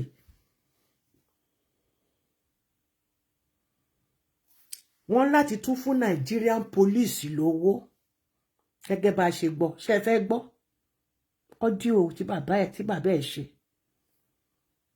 kó bá lè bá wọn hack account ẹ̀ láti trace láti kí náà ti máa ń pè ṣe láti plug ní àbí kí ló táàmù wo ni wọ́n ń lò láti bá wọn trace ẹ̀ àwọn ọlọ́pàá ni wọ́n tún fún lówó yìí o wọ́n gba gbogbo owó tó wà lọ́wọ́ wọn wọ́n gbàgbé tán pátápátá mo wá ń bẹ́ nìkan sọ̀rọ̀ lóru àná wọ́n sọ pé yèyé bí wọ́n ṣe ń ṣe ní Nàìjíríà nìyẹn o tó o bá ní ẹjọ́ ìwọ ló máa ra owó sí orí tẹlifóònù ọlọ́pàá ìwọ ló máa ra data ṣé data lẹ́ ń pè ní àbí kíní kan lẹ ṣá ọ̀nà méjì lẹ́yìn gbà ṣe wọ́n á ní kan data ìkan kíní kan ṣá owó ẹ ló máa fi ra kíní sí orí tẹlifóònù ọlọ́pàá ìlú kan tó lè bẹ yọ wá wọ́n dẹ̀ gba gbogbo owó àwọn pípù yẹn tán pátápátá wọ́n bá débí wọ́n á ní kọ́ mú 100,000 wá tán bá débí wọ́n á ní àwọn ní cheaper rate kọ́ mú 50,000 wá tán bá mọ́tò tó wà ní wọ́n tà kó tó di pé ọ̀rọ̀ yìí ṣẹ̀ṣẹ̀ bẹ̀rẹ̀ sí ní jáde thanks to who thanks to Alhaji Oríyọmí Ìyálájé CRC and Adasa and my darling brother Ṣẹ́gun Glorious. You did well. God bless all of you. God airtime kí ni yàtọ̀ nínú airtime àti data? Kí ni yàtọ̀ nínú méjèèjì? Kí ni yàtọ̀ nínú credit àti kò yé mi. Ṣé wọ́n fi ṣe kan jẹ owó tó ń gbà ni? Ẹ mọ̀ pé ní Ghana tèmi wà ń bí, ó bá ti ra kíní sórí kíní ó ti rà náà nìyẹn. So gbogbo èyí tí wọ́n ń sọ yẹn àwa ò mọ̀ sí yà. So ká tó round up ẹ jẹ́ ká tún gbọ́ confession tape yìí ká gbọ́ lẹ́ẹ̀kan sí kí gbogbo wa ká lè mọ̀ wípé ọ̀gbẹ́ni yìí àkóbá Gafara ni. Ṣé mọ̀ pé mo sọ pé ayé ò ní dúró dè wá lórí ìta àṣeyọrí. Nítòótọ́ àwọn òbí ọmọ yẹn ẹ wo bí ọmọ yẹn bó ṣe mọ́ lólólólóló sí. Wọ́n ná gbogbo nǹkan tí wọ́n ní lé lórí. Ṣùgbọ́n ọmọ yẹn gan fúnra rẹ̀ kò nà tán fáwọn òbí ẹ̀. Data is for social media. Okay, the other one, okay, ọ̀nà méjì ni èèyàn máa ìkan wà fún pípè, ìkan wà fún calling. Ogun ti gbébọn. Ṣọ́ṣẹ̀ gbé yẹn jáde nítorí kò sí bẹ́ẹ̀ tẹ́lẹ̀ o. Èyí tó bá ti wà lórí ẹ̀ ló máa fi pè, òun náà ló máa fi ṣe gbogbo ẹ̀ o. Anyway, social ṣe débẹ̀ ni. So ẹ jẹ́ ká gbọ́ fídíò yìí lẹ́ẹ̀kan sí because it's very very dear to me and very very important. Very very important to me because àkóbá gbáà ni. Airtime is for calls while data is for the other one. Ó ti dá. Àbájọ. Adédìgbà mi mo ti ká ẹ mú wọ́n ti ṣàlàyé ẹ̀ fún mi o. Wọ́n ti ṣàlàyé ẹ̀ fún mi last born wa ni mo bá wí yẹn. Òun ni mo send the messages. Wọ́n ti ṣàlàyé ẹ̀ fún mi. All of you? Yes. All of you. So after the share money, how many were you? There were 5 that day. Okay. After the share money, they all moved to the church for... Some went to... Is it night vigil? Yeah, it was night vigil. Okay, who and who went with you to the church? Me, Ola Speak louder. Me. Hold on. The video they cut. Maybe I'm not going to...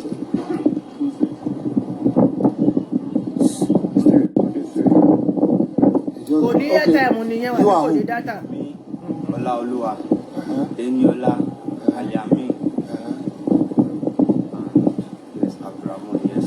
Why is not following? He went to. Is it that immediately you transfer money to him? Why you go transfer 70,000 to him? It was in the morning. After you could share money? After the vigil. The vigil was held on the what? Yes, on the 17th. Okay, you now transfer money to this man. Transfer 70,000 to him. On the 18th. On the 17th. The same night that the money was shared. Yes. At what time did you send money to him? It's around 4 or 5. Let's say around 5. Yes. In the morning. At what time did they? Block the boy? I don't know the time they blocked the boy because I met them here around. Which date you met them here? That was on the 16th. On the 16th? Yes, I okay, met you them now, here around 10. Is it not that same on the, hold on. Is it not that same on the 16th? You people work for the VG? And now the VG was 16th to 17th. Okay. So as you close on the VG, now you transfer the money to him? Yes, after that I went to. After that you went to? Which account did you transfer the money to? Sir? Which account did you use to transfer the money? I'm not the one that transferred the money. To him? My OP account. Your OP account, that's what you use to transfer to him? Okay. As on our enter church, what was my discussion? What was my prayer request?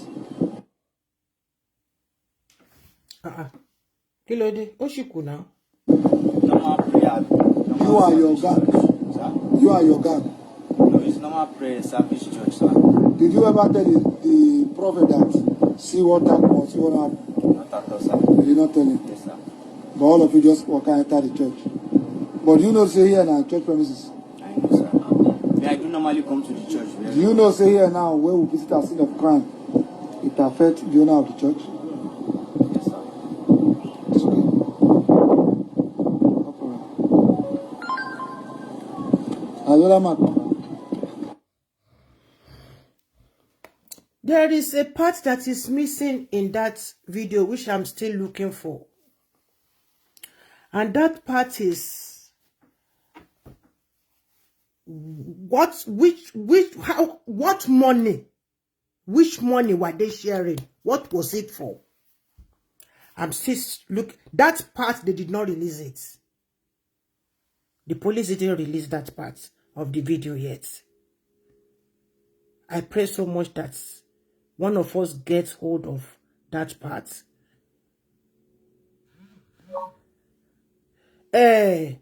Ṣèboríṣiríṣi nǹkan ni wọ́n sọ. Ṣèbẹ́ni tó transfer owó láti inú àkáǹtì ẹ̀ ló sọ yìí pé inú àkáǹtì ó pay òun lòun fi transfer owó sí olùṣọ́ yẹn as a sign of thanksgiving. Àbí kí náà ti ń pè ṣebí ṣe sign náà pè ní. Appreciation. Appreciate. What were they appreciating? Is it what business?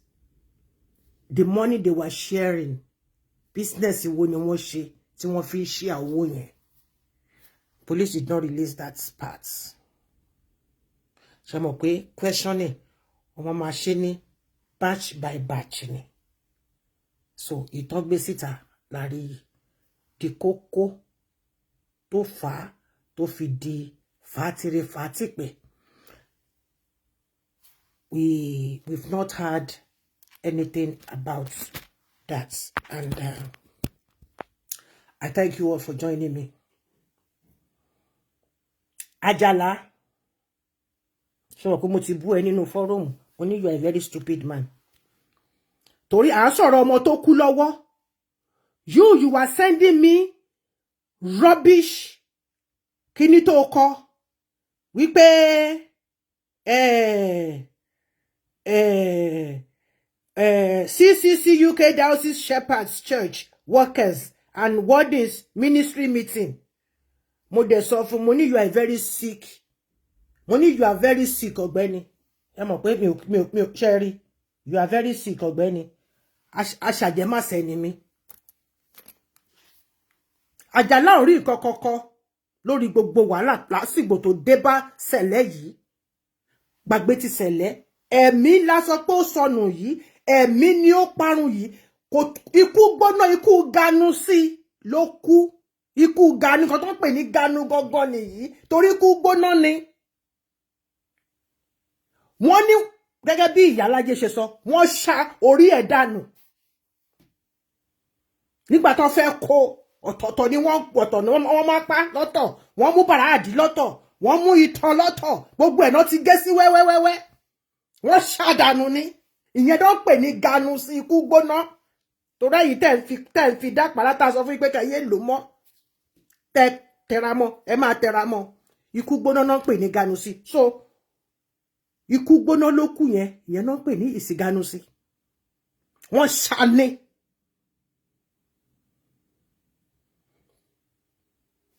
And now, from the fountain of wisdom, pẹ̀lú àgbàlagbà kan tí mo bá sọ̀rọ̀ lóru.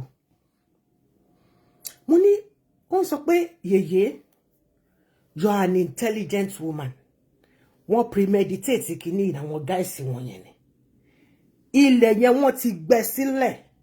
Kì í ṣe pé ńgbà tán ṣe gé tán. Wọ́n ṣe bẹ̀rẹ̀ sí ní gbẹ́lẹ̀. Wọ́n ti gbẹ́lẹ̀ yẹn sílẹ̀ in advance. Kan tó wá tàn ọmọ yẹn lọ síbẹ̀. He was just reasoning. Akọjọ́ reasoning. Pé ìsáyédà kó jẹ́ pé wọ́n fúnbọ̀ wọ́n drug bọ̀bọ̀ yẹn. Because wọn ò lè máa ṣáyàn kí ariwo ẹ̀ Jésù Kristi.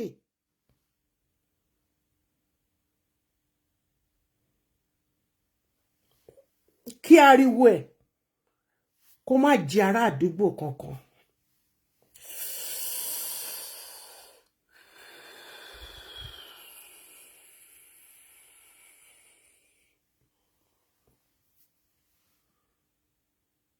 Ẹ jẹ́ ká ro ọ̀rọ̀ yẹn wò. Media Sẹ̀lẹ̀ ò rí nǹkan kankan. Bàbá yín kò rí nǹkan kan sọ. Wọ́n tẹ̀ ti bleach fún bàbá yín ṣe ó ti funfun ṣe. Bàbá yín Eminence. Ó ti funfun gbòòlà. Wọ́n ti jẹ́ kóhun náà cream. Wọ́n ti fẹ́ wọ́n ṣe top up fún. Wọ́n lè sọ pé ó fine. Ó ti kù egungun nìkan. Ẹ jẹ́ fi fọ́tò bàbá yín hàn yín ká tó kúrò níbí.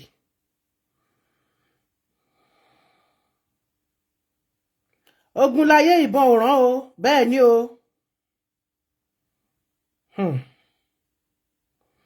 Nǹkan tí mo kọ sórí kíní mi làwọn èèyàn. Ogun láyé ìbọn ò rán. Honestly, kò sí ènìyàn mọ́ kárí ẹni bá sọ̀rọ̀ lókù. Ajé ń gbọ́. Nǹkan tí mo gbé sórí status mi ni àwọn èèyàn. Mo ní listen, your best friend can easily become your hidden enemy.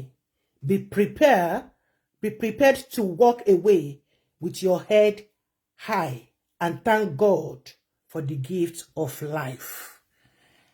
Àwọn kóòtù tí mo máa ń bó ṣe wá sórí mi ni mo ṣe kọ sórí kíní yẹn, but kíní yẹn ó kọ tí a fún bẹ kí n tó send. Ogun láyé ìbọn ràn. Bàbá yín Tọ́ṣọ̀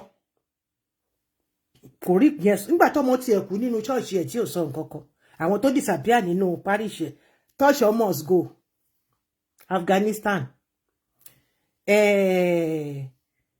Anyway, àwọn obìnrin àwọn yẹn ò ní ìdí. Jacob orúkọ ro Jacob. Ṣé mọ̀ pé Jacob ló ń jẹ́ tẹ́lẹ̀ ká tó sọ di Israel. Orúkọ ro àfìgbà tó gbé tẹ́lẹ̀ tó gbé fáwọn ọmọ Kútọ̀nù tó ní kó wá gbowó nítorí pé ó fẹ́ di minister. Ó fẹ́ di kí náà ti ń pè. Ó fẹ́ di politician. Ara Jacob ohun lóhun Ísọ̀. Àbí bẹ́ẹ̀ kọ́ ni. Ẹtẹramọ. Arájọ ara yìí sọ ohun lóhun Jákọ́bù. It is well. Nítorí pé wọn lè rówó ń bẹ á dáa fún ẹ ìyá mi. Ṣé rí ẹ̀yin tẹ́ ń lọ ṣe iṣẹ́ olùṣọ́. Tẹ́ ẹ bá jẹ́ kó rí yín pé ayé yín ti bàjẹ́, ayé yín ti labaskeshi. Tẹ́ ẹ bá sọ pé ẹ tún fẹ́ máa lọ kó ìpín kan fáwọn wèrè kan. Owó tó yẹ kẹ́ fi tọ́jú ìyàwó yín, ẹ tó bá ṣe nídìí pẹpẹ gbọ́dọ̀ jẹ nídìí pẹpẹ ni. I'm not being rebellious. I'm being honest here. Kò sí níbi tó kọ sí nínú kíní pé kẹ́ máa kó wálé every month. Nínú constitution. Ẹ̀kan lọ́dún ni. Ẹ̀kan lọ́dún ni. Ntẹ́ bá dẹ̀ lágbára ni. Tẹ́ bá ti lè fi dá parish yín sílẹ̀, ẹ̀yin náà ti di pastor. Kó ní kálukú bẹ̀rẹ̀ sí ní lu fìlà gogoro.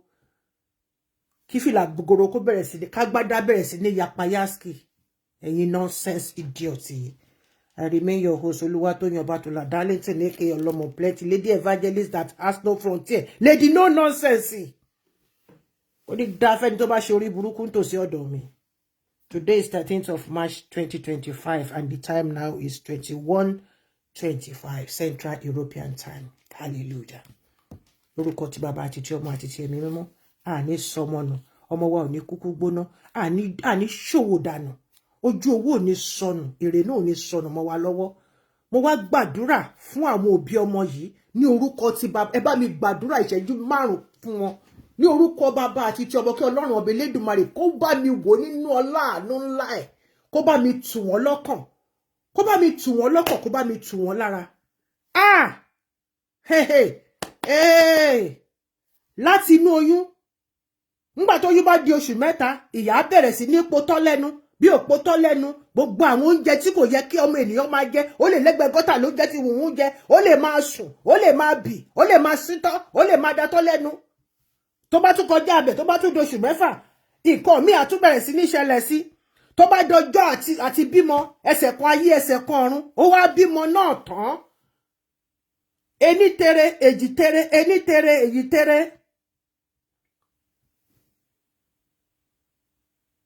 Àwa tọmọ náà títí. Ajá bí bàtà bí tèmi ń bí. A for apple, owó onírú, owó oníyọ̀. Abiyamọ o, Ọlọ́run ọba Elédùmarè. Á bá mi tù yín lọ́kàn ìyá, á bá mi tù yín lọ́kàn bàbá. Gbogbo ohun tó ṣẹlẹ̀ yìí, ẹ ṣẹ̀dá gbogbo ẹ̀ sí Ọlọ́run lágbádá. Kẹ́ máa sọ pé it is well, it is well. T-Set, you are welcome. You are late, so you will need to listen to this video. I purposely tag you because you wanted to turn it to an insult. I purposely tag you because you don't know the comments you are commenting. You don't know what you are commenting under. You don't understand the full story. Come and listen to this later on. You will know the truth and the truth shall set you free. When you see something on social media, don't just start commenting. Don't just start commenting and say, Kinikon, they must pay. The shepherd must pay. What has he done to pay? We don't know yet. And it's just said that he's not involved in anything. Àkóbá Gafara ni àwọn tó lọ ṣe nǹkan burúkú tí wọ́n lọ ṣe. Wọ́n dẹ̀ ṣe tán níta. Wọ́n dẹ̀ lọ wọnú church níbi tó ti ń ṣe night vigil. May God forgive you. May God forgive all of us. Ẹ̀yin ìyá àti bàbá ọmọ yìí.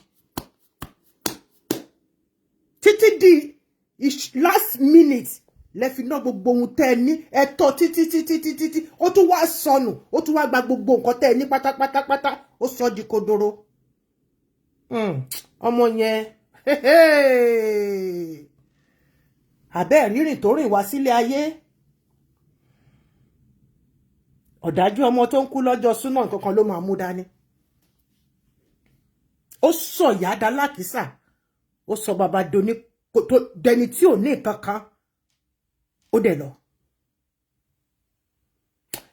ǹjẹ́ èèyàn bá mi tẹ̀lé nǹkan tí mò ń sọ torí mo ti kúrò lórí pé nǹkan yẹn sìn àti lọ sínú ẹ̀mí sọ̀rọ̀.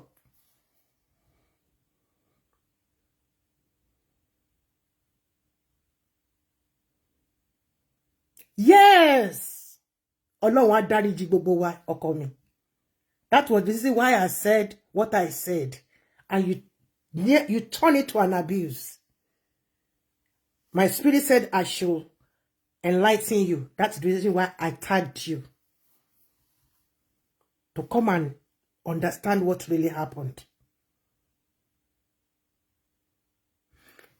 Because you are here now, I will play the video where I want to share nǹkan burúkú yẹn tó ń sọ pé àkóbá ni wọ́n fi kíní yẹn ṣe fún olùṣọ́ yẹn. Olùṣọ́ yẹn ò mọwọ́ kò mẹsẹ̀ ńbẹ̀. And that is where we are going to end this program. Please help me share. Oh yeah, listen. All of you. Yes. All of you. So after the share money, how many were you? There were 5 that day. Okay. After the share money, they all moved to the church for. Some went to. Is it IVG? It was IVG. Okay. Who and who went with you to the church? Me. Speak louder. Me. Hold on. The video they cut. Maybe I'm not going to.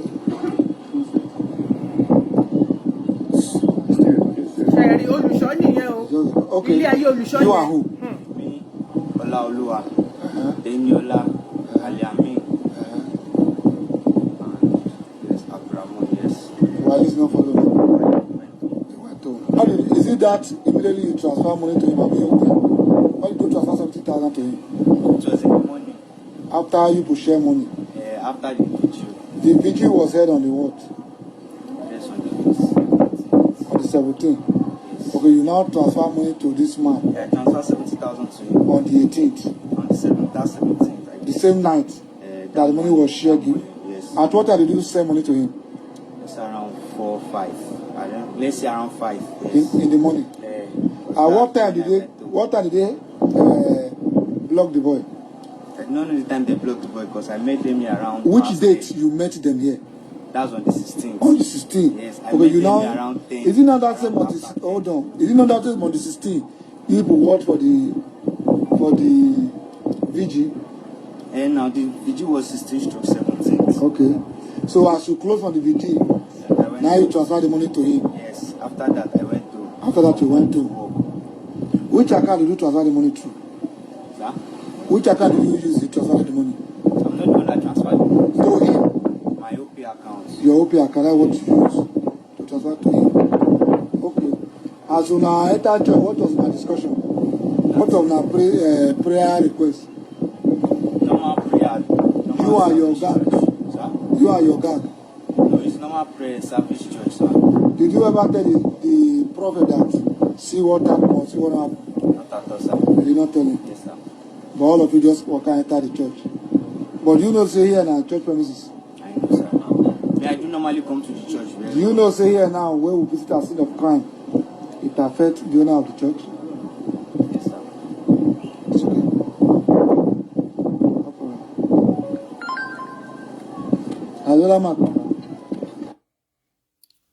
You heard him. He said he was sorry. Wọ́n lé ṣe mọ̀ pé destroy life èèyàn. Ó lóhùn sorry. Ṣé mọ̀ pé fi tí kò bá ti máa yìí ó lóhùn sorry. Abiyamọ, ọmọ tó máa sọ wá sí hòhò àjọ alẹ́ kò ní ya ọ̀dọ̀ wa. Tó bá ti gbébọ̀ látọ̀run, Olódùmarè á pàdé ẹ̀. Ẹ̀mí ọ̀run á yọ kúrò nínú ẹ̀ lórúkọ Jésù Kristi. Àwọn ọmọ wa gbogbo bí tó máa rìn sí, tó máa ti ṣe àgbákò, tó máa rí ogun àkóbá gáfárà.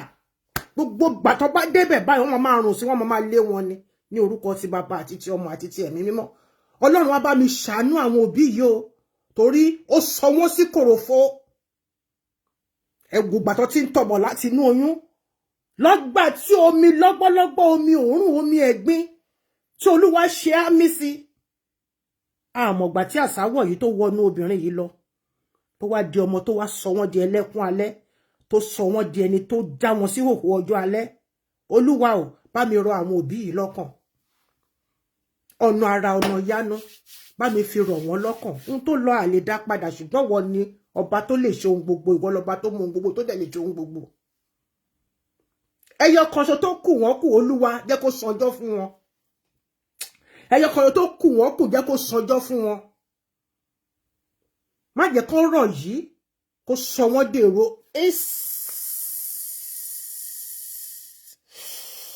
Israel.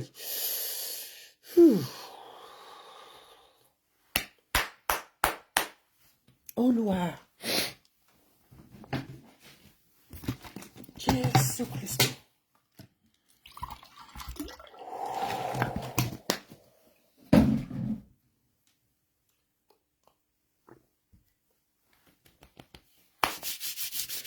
Má jẹ́ kó sọ wọ́n di èrò kòtò òjijì. Má jẹ́ kẹ́mi wọ́n já lójijì. Fìgbàgbọ́ ẹ̀ gbé wọn ró. Nítorí lásìkò tí wọ́n wà yìí, wọ́n á máa béèrè pé kí ló kù àwọn kù. Ìgbàgbọ́ wọn á ti ṣákólọ jìnnàjìnnà. Wọ́n á ní ìjọ Ọlọ́run gbọ́ àdúrà bí ó ṣe jẹ́ pé ní ọjọ́ alẹ́ ni eléyìí ṣẹlẹ̀ sí àwọn. Ó tún máa ṣẹlẹ̀ sí wọn gbogbo ohun tó tún ní pátápátá.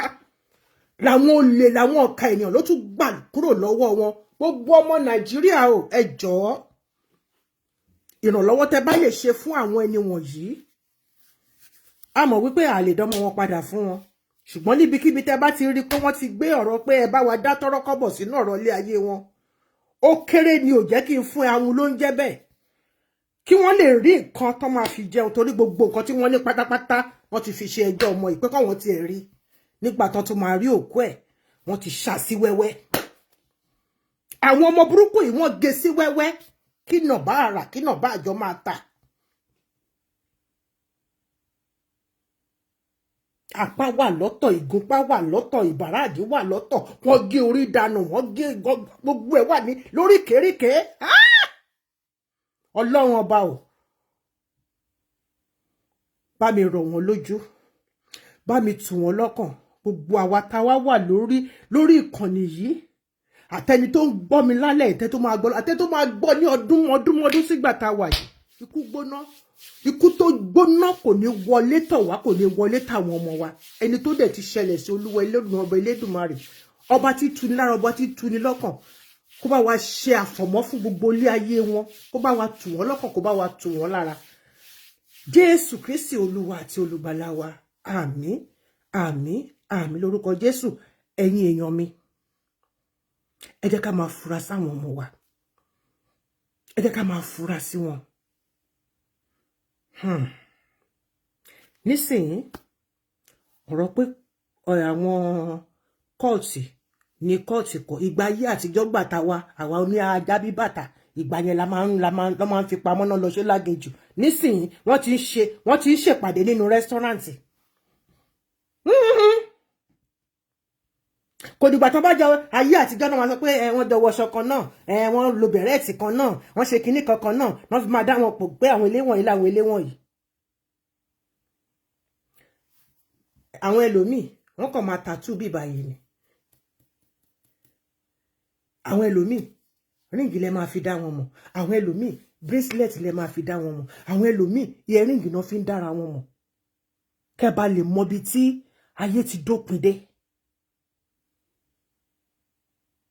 àwọn obìnrin earring mú wọ́n fi ń dára wọn mọ̀ ẹ jọ̀ọ́ àwa òbí ẹ jẹ́ ká máa fura pánsá ò fura pánsá jọ ajá ò fura ajá jìn bónílé ò bá fura ó lè má Israel